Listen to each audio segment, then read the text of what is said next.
Donc, chers amis, après ce matin rempli avec pas mal d'informations, j'avais cru, sans le savoir au moment où j'ai rédigé mon texte, de maintenir l'ensemble que je vais vous présenter assez simple.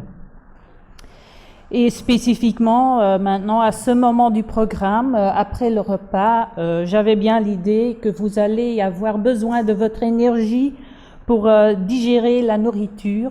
Alors, je ne veux pas aller aussi loin de vous inviter à faire un petit... mais quand même. Alors, je vais en effet vous parler de relier sciences et spiritualité, les signes de l'époque. Je vais vous adresser en français et vous pouvez suivre évidemment mon texte en anglais. Ces dernières décennies, la science dite exacte s'est développée de manière explosive à travers les multiples disciplines qu'elle embrasse. Même si elle se considère comme purement matérialiste dans son approche, et si elle maintient un respect rigoureux pour sa méthode basée sur les mesures au moyen de toutes sortes d'instruments extérieurs, tout en se méfiant de l'apparence des choses, son progrès dépend souvent de l'une ou l'autre idée ou perspicacité, une intuition vécue par les scientifiques et chercheurs qui portent leurs recherches un pas ou quelques pas plus loin. Cette perspicacité ou intuition décide régulièrement de la direction à prendre pour débloquer un projet qui, à première vue, ne mène à rien. En outre, la justification ou le bien fondé d'une recherche survient souvent d'abord par le sentiment et l'intuition plutôt que par la preuve des données recueillies de manière scientifiquement acceptable. Jusqu'à nos jours, beaucoup de pionniers scientifiques dont le nom reste inconnu du grand public en raison de leur condamnation par le monde académique peuvent en porter témoignage. Le nombre d'illustrations possibles sur l'élément intuitif dans la recherche scientifique est illimité. Mais prenons par exemple une citation de Edward Witten, pour ne pas prendre une citation d'Einstein, bien entendu, qui parle de la théorie M et qui l'exprime de la façon suivante. Je pense que trop de bonnes choses se sont passées dans la théorie des cordes pour qu'elle soit complètement erronée. Les êtres humains ne la comprennent pas trop bien, mais je ne crois pas qu'il y ait une grande conspiration cosmique qui ait créé cette chose formidable qui n'aurait rien à voir avec le monde réel. Fin de citation. Voilà une affirmation sans trop de mesure, mais qui dévoile la relation spéciale que la science a toujours entretenue avec la réalité et ses structures organisatrices. Une relation qui ne se base pas uniquement sur l'objectivité, mais aussi sur une admiration de quelque sorte, une exaltation devant la création qu'elle parvient, dans le présent stade, uniquement à décrire plutôt qu'à créer elle-même. En même temps, la création est et sera toujours parmi les forces motrices les plus puissantes dans l'homme, plus particulièrement pour les scientifiques. En fait, l'homme peut être tellement empêtré dans son intérêt de recherche et de création qu'il perd de vue tous les autres aspects vitaux de la vie, tels que l'éthique. Un des exemples les plus connus de ce moment, quand l'on perd de vue de l'aspect éthique, ce sont les multiples domaines de recherche génétique sur les cellules souches, les méthodes de clonage thérapeutique, et les nombreuses tentatives réussies de clonage de formes de vie végétales et animales. Toutes les expérimentations qui visent à la croissance du tissu vivant, etc.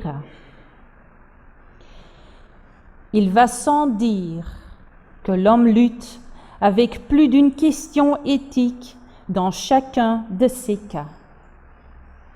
Pendant qu'un débat se déroule soi-disant en toute transparence dans les médias, Dieu sait quel type de recherche est accompli en ce moment dans le plus grand secret dans des laboratoires de par le monde. Comme c'est le cas avec beaucoup de découvertes et d'inventions, certaines s'introduiront un jour, partiellement ou totalement, dans nos vies comme techniques, traitements, produits ou médicaments. Comme le montrent les différents dossiers de savants maudits et de chercheurs exclus, ce ne sont pas nécessairement les méthodes les plus efficaces ou naturelles qui sont retenues, mais plutôt ces méthodes et substances qui puissent être produites et seront offertes au grand public par les grandes industries spécialisées. Cela peut paraître de la science-fiction, mais en fait, nous savons déjà que c'est la simple réalité. Qui aurait pensé à la fin du XIXe siècle, au moment où le téléphone a été inventé, qu'une grande partie de la population de nos jours soit accro à des téléphones portables et smartphones du matin au soir? Et que dire de la révolution des ordinateurs, d'Internet, de sites web? Commencé un jour comme un projet scientifique pour un nombre limité d'instituts de recherche, c'est devenu maintenant l'outil qui fait que le monde ressemble à un village et qui accroît le développement dans de nombreux domaines à un rythme éblouissant. La recherche génétique mentionnée va très probablement dans la même direction. Nous retrouvons des suggestions sur le lointain futur de cette discipline dans les lettres des Mahatmas à A.P. Sinnett, plus spécifiquement la lettre 23b, et on le cite. C'est donc le maître Kara qui écrit à Sinnett. Je pourrais avoir le plaisir de vous démontrer sur votre propre bureau que la vie en tant que vie est non seulement transformable en d'autres aspects ou phases de la force pénétrant tout, mais qu'elle peut être véritablement infusée dans un homme artificiel. Frankenstein n'est un mythe que dans la mesure où il est le héros d'un conte mystique. Dans la nature, c'est une possibilité. Et les physiciens et médecins de la dernière sous-race de la 6e race inoculeront la vie et revivifieront des cadavres comme on inocule aujourd'hui la petite vérole et souvent des maladies moins agréables.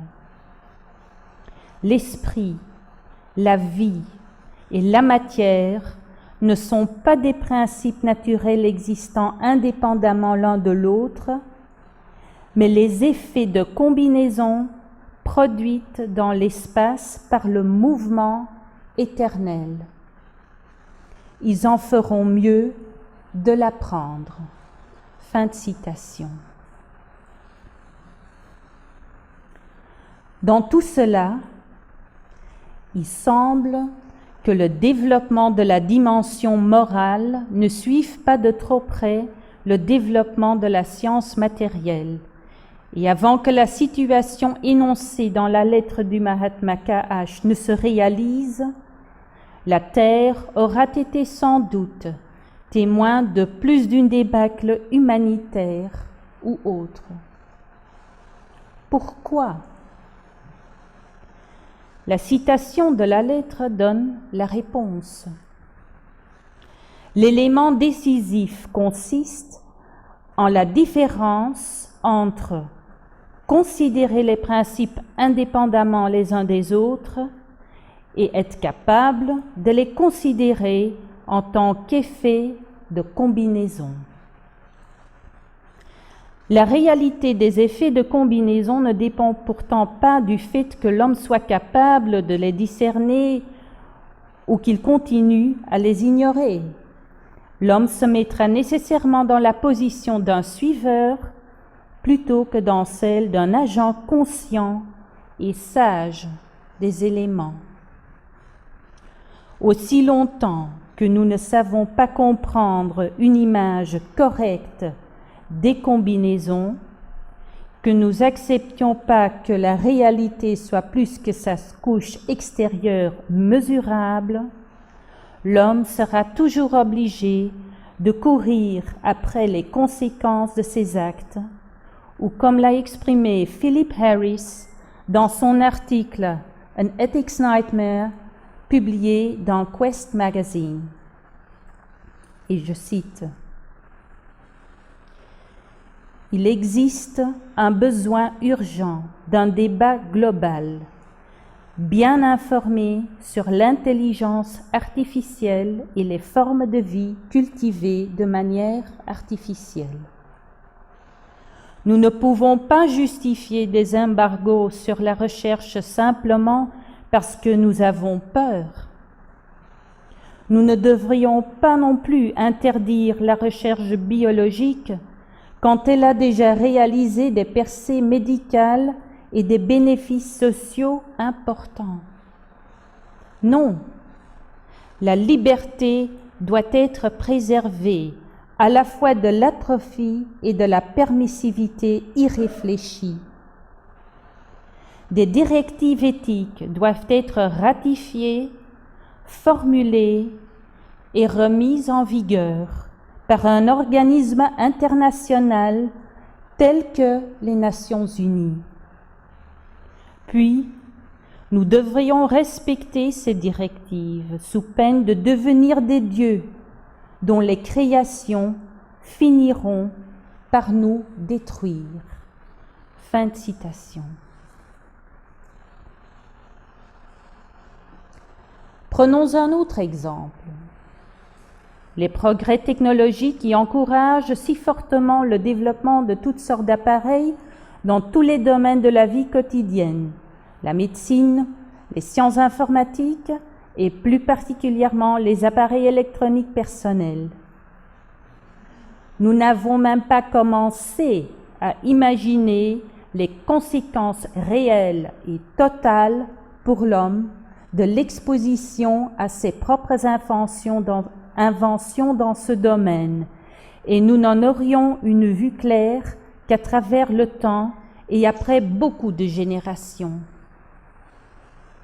Nonobstant les avantages apparemment considérables dans la vie au quotidien, nous ne saurons que beaucoup plus tard comment les véhicules mentaux et émotionnels des individus ont été impactés par cette exposition si intensive à ces appareils, de même que leurs conséquences pour le mental et l'émotionnel collectif du globe. Les myriades d'inventions converties en produits de consommation, chacune étant le résultat et l'application des recherches scientifiques, en combinaison avec la puissance d'industries de taille gargantuesque, ont rendu disponible à un nombre d'individus toujours croissant ces gadgets qui promettent à ceux qui peuvent se les offrir une vie meilleure. Du moins, c'est ce qu'on nous fait croire. Sans doute, pour certains, dans certaines parties du monde, le confort de vie aura augmenté. L'espérance de vie de l'homme moyen sur Terre a déjà été révolutionnée par la technologie et ne peut plus être comparée avec celle des hommes d'il y a même 20 ans. Pourtant, la dépendance de l'homme aux appareils a augmenté de manière presque exponentielle et avec ça, sa vulnérabilité. Et la question est de savoir si cette situation est tellement favorable. Plusieurs sources d'informations souhaitent nous faire croire que l'existence est plus confortable, plus facile ou plus intéressante qu'avant, grâce à la multiplicité d'appareils électroniques et domotiques qui nous font baigner et nous noient dans des impulsions d'ordre émotionnel et mental au niveau subtil, et aussi dans un champ électromagnétique de grandes proportions dans la matière grossière. Question: quel est l'impact de toutes ces interactions sur nos véhicules physiques, émotionnels et mentaux? Et puis, les générations suivantes, celles qui ne savent qu'avoir toutes ces possibilités de connexion, comment est-ce qu'elles vont manipuler l'information et de quelle manière sera influencée leur relation avec la réalité autour d'elles? Quel sera l'impact sur nos cerveaux et quel sera l'impact sur les processus purement mentaux tels que la pensée, la mémoire, la concentration, ou même sur les facultés supérieures telles que l'imagination, le discernement, la compassion ou la vision pénétrante, éthique, etc. Simultanément, la même recherche de la science matérialiste découvre par le biais d'autres domaines le sentier vers la vie intérieure de l'homme, à sa propre façon et avec ses propres moyens et sa propre méthodologie, particulièrement dans les domaines de l'interaction énergétique thérapeutique de l'homme avec son environnement. Ainsi, elle s'approche, intentionnellement ou pas, des sciences ésotériques et du vaste corps des enseignements de la sagesse éternelle. Une percée dans la direction des domaines subtils de l'existence y sera très probablement localisée. Pour des maîtres de méditation accomplis et des yogis, sans doute, ces recherches enfoncent plutôt des portes ouvertes. Toutefois, pour relier les approches orientales et occidentales, les conclusions de ces pistes de recherche s'avéreront fondamentales. Ainsi, par exemple, grâce à des chercheurs comme le Dr Rupert Sheldrake, nous connaissons des concepts tels que les champs morphogénétiques qui clarifient le continuum énergétique dans lequel nous vivons, souvent sans en être conscients. Mais d'autres efforts sont faits pour essayer de construire des ponts entre l'approche de l'Occident et celle de l'Orient, entre la science et la spiritualité. Lors d'une étude de la Benson Henry Institute for Mind and Body Medicine de l'hôpital général de Massachusetts, menée sur 5 ans et qui a été subventionnée par l'État américain et qui porte sur les avantages de la méditation, le chercheur et psychiatre John Denninger a découvert que les techniques dites mind-body peuvent effectivement activer ou éteindre certains gènes relatifs au stress et à l'immunité. Pour cette étude, 210 participants ayant des symptômes sévères de stress chronique ont été subdivisés en 3 groupes.